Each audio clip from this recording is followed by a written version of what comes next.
Зошто е важно да имаш организацијска структура?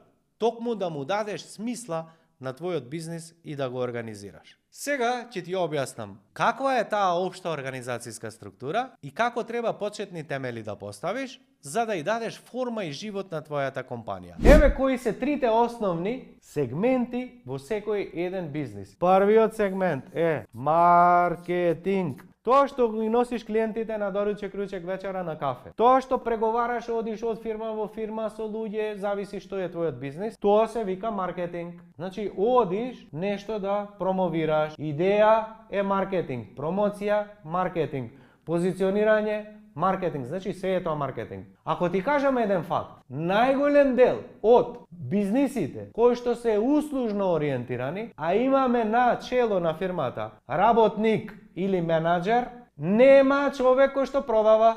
Еве ти го проблемот. Затоа што сакаш од голман да игра, да даде гол. Тражиш од нешто друго. Супер.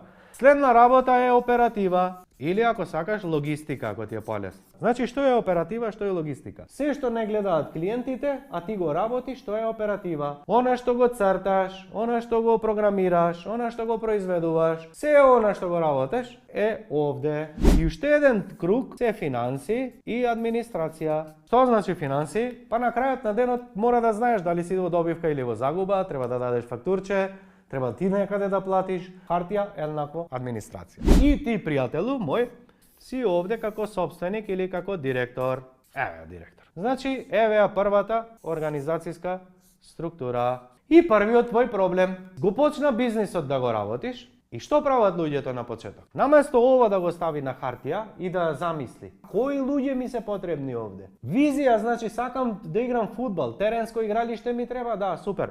Па треба и играчи, нели? Тоа е дефинирањето, така? А ние како вработуваме на почеток? Некој да ни помага. Што е првата грешка која што 100 години обстојува во фирмите? Наместо да дефинираме организацијска структура и да ги поделиме работните задачи, што прават луѓето? Најчесто се обидуваат да најдат личност или очекуваат од нивните вработени да работаат исто како и тие. Значи, неорганизирано, хаотично, прецизно, одговорно, сва и свашта и на крајот и да биде тоа исполнително. Заблуда. Дали ќе најдеш двајца како тебе? Нема. Двајца како мене? Не. Зошто мислиш дека било кој вработен ќе може да размислува и да работи како тебе? Нема шанса.